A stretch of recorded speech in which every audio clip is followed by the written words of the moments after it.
भाई मेरा चड्डी कौन धोया है भाई? लागे मिजाज आज हम धोए हैं।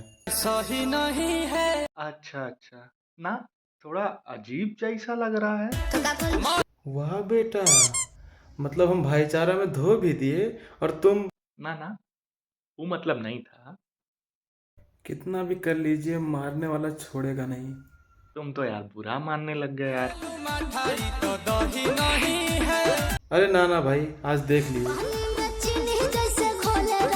हो सकता है मैं एक पिज्जा पे मान जाऊं। बिल्कुल भाई, खा लेना भाई। अरे बेटा, वो दवाई कहाँ है? कौन सा दवाई?